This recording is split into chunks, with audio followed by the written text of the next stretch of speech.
What are the three best ways the Arizona Cardinals can maximize the number 3 overall pick?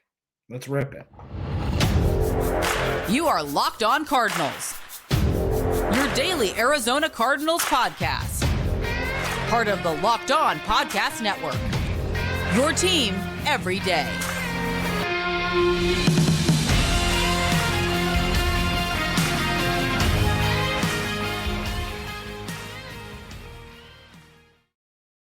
Locked On Cardinals, your team every day. Alex Clancy, Locked On Cardinals. Thanks for making Locked On Cardinals your first listen each and every day. Free and available on all platforms. You can follow me on Twitter at Clancy's Corner. You follow the podcast at Locked On AZ Cards. Please go to Locked On Cardinals YouTube. Subscribe. Turn the notifications on. Hit a like on this video. We're blowing this up, baby. This offseason has been incredible. It seems like not a lot has happened, but so much is being put in a position to happen. And the volcano that is the Arizona Cardinals will be going from dormant to active very quickly over the next couple weeks. This episode is sponsored by BetterHelp. BetterHelp connects you with a licensed therapist who can take you on the journey of self-discovery from wherever you are. Visit betterhelp.com/lockedon today to get 10% off your first month. There was a report out from Adam Schefter earlier today that said at least 6 teams have inquired about the number 3 overall pick. I thought that it was the most beneficial to give the 3 most beneficial options for the Arizona Cardinals with that number 3 overall pick. 3 different scenarios of which will better this roster for the future. There are 2 trade down scenarios, and one that I'll start off with is just drafting Will Anderson at number 3. And it's like, well, this is stupid. All we've done is talk about this. It's not. I think that this is the least strong opportunity for the Cardinals as it pertains to maximizing the number 3 overall pick, because the goal is for any team to not have to talk about this, to not draft in the top 3, the top 5, the top 7. You'd like to look at the draft as adding pieces to an already functioning machine, adding depth who then become stars, not drafting for starters the next season.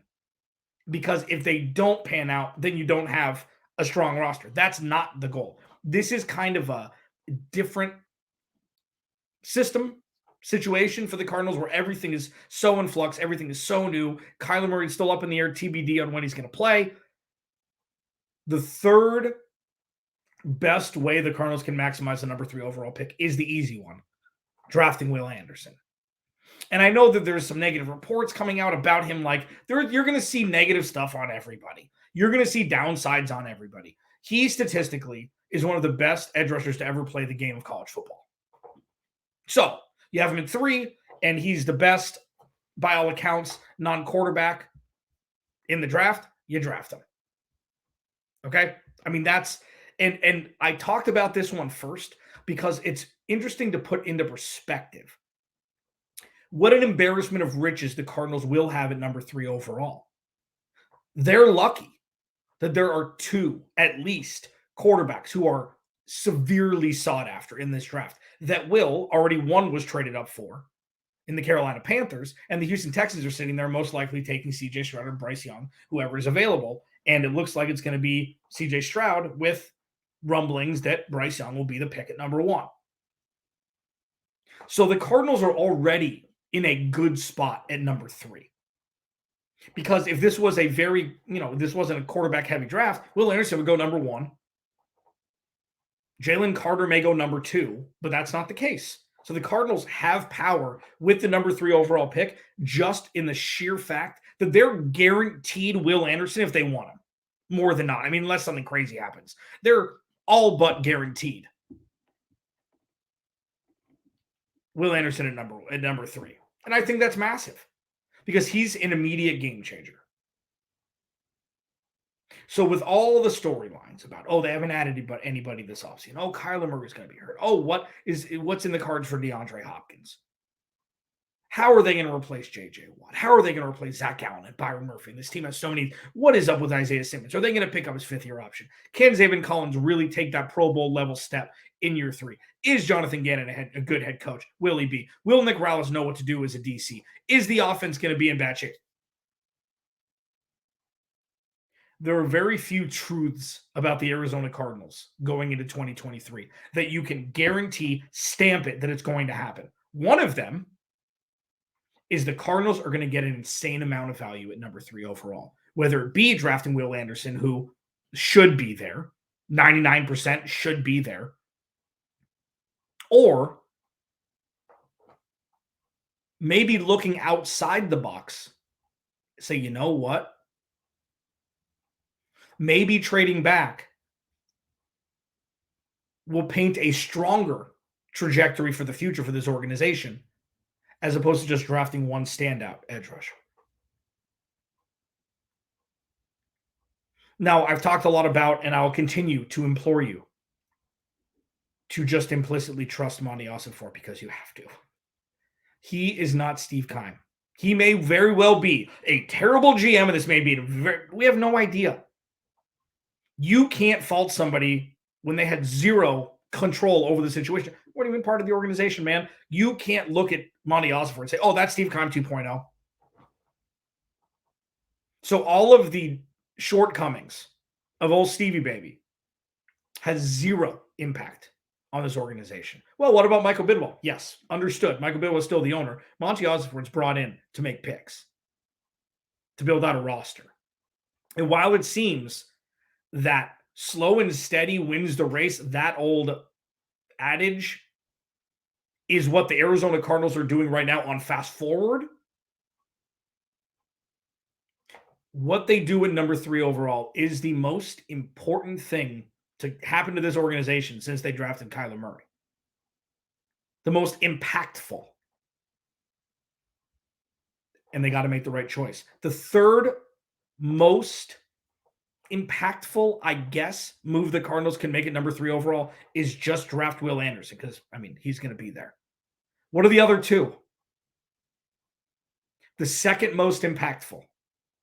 What is that? While it's a secret now to you, it won't be in about, a couple minutes as I tell you the second segment of Locked On Cardinals, your team every day. This episode of Locked On Cardinals is brought to you by BetterHelp.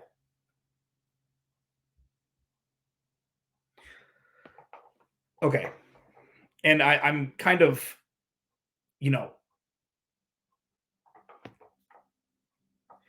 I'm putting the words with this because I've been therapy, okay? I've had issues, whatever, anger issues growing up and stuff, things happen, life happens, okay?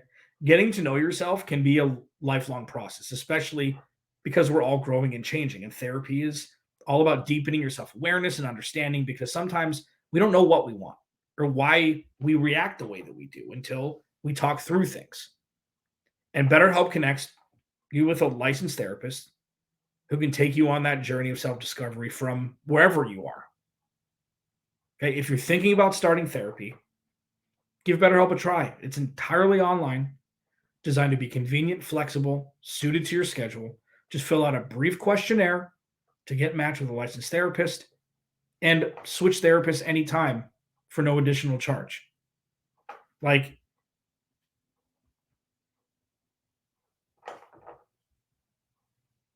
There are so many different ways, there's just different ways to be able to get on your self-realization, you're helping yourself in that journey.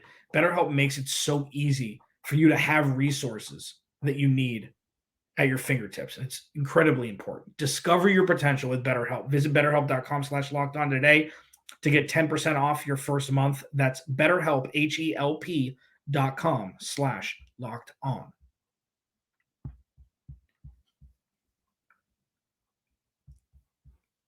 Massive implications for the Arizona Cardinals' future as it pertains to the number 3 overall pick. I feel like that's probably the most obvious sentence I've put together, at least today, Monday, April 10th, 2023. Thank you for making Locked On Cardinals your first listen each and every day. If this is your first listen ever, thank you. If you've been with me since 2017, thank you.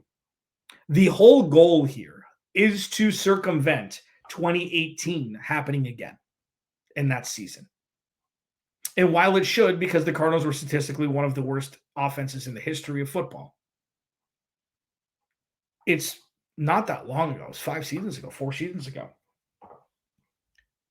So with that, the importance of the number 3 overall pick obviously cannot be understated. The 3 most impactful ways the Arizona Cardinals could maximize the number 3 overall pick was number 3, drafting Will Anderson. It seems obvious, but appreciating that there are a couple quarterbacks that are no doubt about it going number 1 and number 2 has potentially the best player in the draft going to number 3 at the Cardinals. So it's a way to passively really have a massive impact on the organization because potentially number 1 overall pick dropping to 3.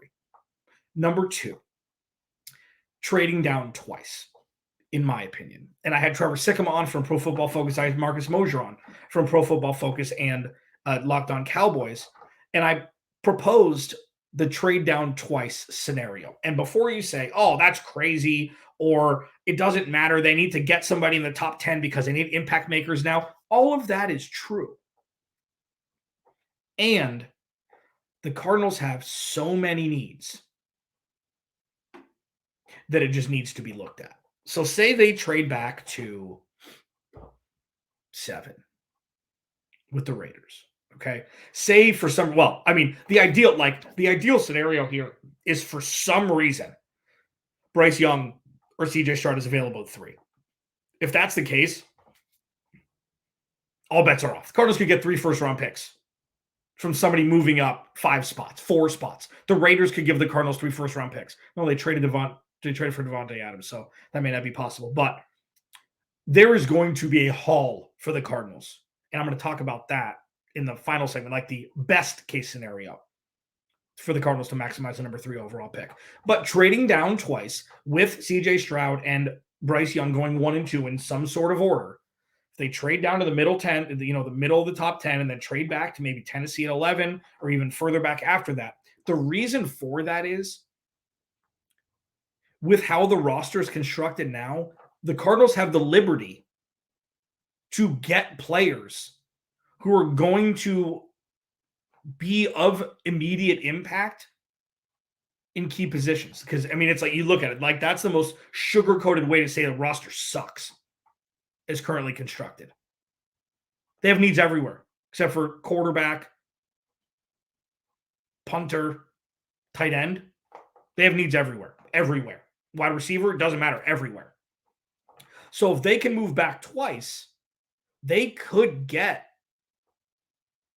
2 first-round picks, future, maybe a second-round pick this year and next year, and maybe some ancillary day 2 or day 3 picks. Like I've said, and I'll continue to say that 2 off seasons, 2 well-constructed off seasons can get the Cardinals from the outhouse to the penthouse. It happens. Look at the 49ers. It happens. You get the right coach. You hit on a couple drafts. You hit on a couple free agents. You have a GM that sees the salary cap as not an entity that's not, maneuverable or, around. And you're from outhouse to penthouse. So if the Cardinals do have the opportunity to trade back twice, like say they move back to Indy at 4, and then Tennessee wants to move back, like it doesn't have to be, move down to 11, then move down to 30. That's not what it is. Like there is a world where right before the draft, Anthony Richardson is now looked at as maybe the number 1 overall pick. Like we did our mock drafts, and it'll be out soon. It was great. We had a bunch of us on Zoom, and we did real time feedback back and forth. Louis DiBiase of Locked On Eagles brought up like after the mock went 1 and 2. It's like, am I the only one that thinks Anthony Richardson can go number 1 overall? And maybe and there were a couple people that were like Landon McCool from Locked On Cowboys said, yeah, like he went, like that's what I've been saying. Like it's crazy things happen right before the draft. And teams hold things tight to the vest with how they feel about certain players.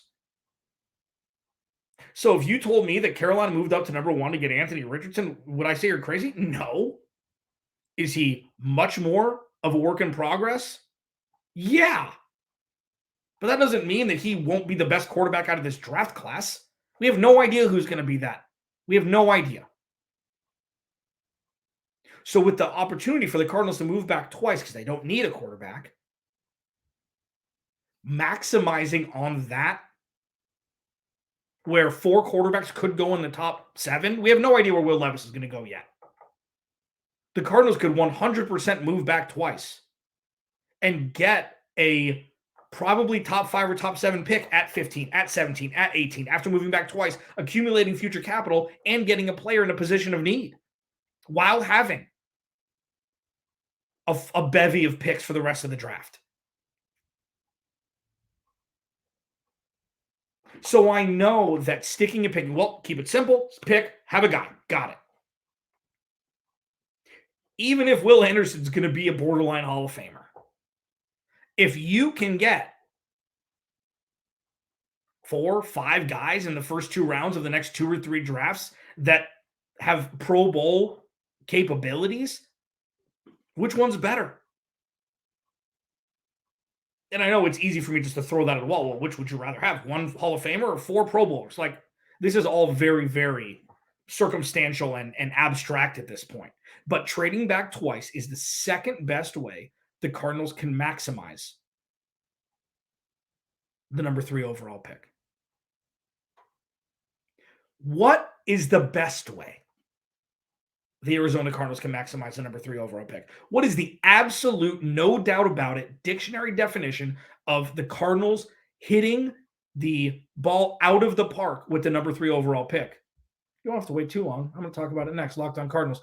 FanDuel. This episode of Locked On Cardinals is brought to you by FanDuel. Grand slams, no hitters, and double plays are back, baby. And there's no better place to get in on the MLB action than FanDuel, America's #1 sportsbook. That's because right now, new customers can step up to the plate with a no-sweat first bet up to $1,000. Just go to FanDuel.com/lockedon, sign up, place your first bet, and get up to $1,000 back in bonus bets if you don't win. So don't miss your chance to get a no-sweat first bet up to $1,000 when you join FanDuel today. Just go to FanDuel.com/lockedon to sign up. FanDuel, official partner of Major League Baseball. Number 3, draft Will Anderson. Number 2, trade back twice. And there's one other way the Arizona Cardinals can absolutely maximize the number 3 overall pick. What the best way is, in my humblest of opinions. I am Alex Clancy, Locked On Cardinals. Please like and subscribe to the YouTube channel. Hit a like on this, on this video. Turn the notifications on. Tell your friends. It's going to be a hell of an offseason. Now, I'm going to give my number 1, and this is with a disclaimer, barring a just massive melee atop number 3 overall, where the Cardinals get offered 3 first-round picks to trade back to number 5 or 6, something stupid, like something just out of the realm of rational thought at this point, April 10th, 2023. Things are very fluid, but still, at this point, even though teams have inquired to move up to number 3, according to Adam Schefter, at least 6 teams, doesn't mean it's going to happen. I mean, it's just people are just asking, well, what's the going rate? Things like that. Barring any sort of here's the key to our football stadium for number 3 overall. The best way the Arizona Cardinals can maximize the number 3 overall pick is if there's such an arms race, a bidding war for number 3, maybe with Anthony Richardson, skyrocketing up, or more likely, Carolina or Houston taking Anthony Richardson instead of CJ Stroud or Bryce Young, with one of those 2 being at 3, is Indianapolis offering the Cardinals a future first-round pick to move up 1 spot, and the Cardinals still draft Will Anderson at 4. That would be, in my opinion, I'm sure there's going to be, little picks here and there. Maybe Indy moves up, gives a 1 next year and a 3 this year, and the Cardinals give, number 3 and a 4th or 5th rounder this year, whatever, something like that. The Cardinals can move back one spot, get a future first, and draft Will Anderson. Home run. Home run. Because while, again, there's now negative talk coming out about Will Anderson like there is about everybody else, everybody's got a downside. He's the best non-quarterback in the draft. So if the Cardinals can get future capital that's not a second rounder to move up one spot, which is going to need a couple different dance partners outside of just Indy. If the Cardinals can move back, get a one to move back one spot, that would be home run. Xanadu, Shangri-La, knock it out of the park. Because that's like the Cardinals drafting Will Anderson and then just getting a future first round pick thrown in as a bonus. And I feel like, again, outside of the Cardinals getting offered 3 first round picks from Tennessee to move down to 11, because there's no real inclination that's going to happen, because Bryce Young and CJ Stroud are going to go 1 and 2 in some form of order. At least we think it up until this point. Barring any sort of that, if the Cardinals can witness just a massive, massive bidding war for number 3 overall, and Indianapolis saying, you know what, we'll give up a little bit extra to move up to get our guy, and the Cardinals move up one spot and move down one spot, get a first round pick and draft Will Anderson 4, home run. Monty Alford 1 for 1 in first round draft picks. That would be a masterclass. Now, a lot of this is out of the Arizona Cardinals' control. There has to be other teams that are like, you know what? We believe in Anthony Richardson. We believe in him. It doesn't seem like it's going to be Will Levis. We believe in Anthony Richardson. This is worth the gamble, mortgaging the future to move up. This happened with the Chicago Bears, with Mitch Trubisky, who played, I think, the same amount of games as Anthony Richardson did in college. And then with Trey Lance, he played 1 game the year before he was drafted. So it's not unprecedented that a team just throws future firsts because they're like, you know what, that's our guy, we're going to go get him. I don't care about the future picks. We have our quarterback for the future. Ain't nothing else matter, really. Take the picks. Number 3, draft Will Anderson at 3. Seems dumb. Seems like, duh. Why am I even listening to this? The Cardinals are in a very beneficial spot that there were quarterbacks that are going to be taken 1 and 2, so the Cardinals can take potentially the best player in the draft at 3. So that's 3. Third best way to maximize number 3 overall. Number 2, trade down twice. Because if they're not picking in the Will Anderson realm, they may as well trade down as much as they can, accumulate future draft capital, maybe draft capital in 2022 as well, whether it be a second or third round pick, and just draft a position of need and get future first, especially if it's in 2024, which most likely would be. That's just another lottery ticket for Caleb Williams sweepstakes. And then number 3 is there be such a massive bidding war for number 3 overall towards the beginning of the draft that Indy has to offer a first round pick to move up. The Cardinals get a future first, move down one spot, draft Will Anderson anyway.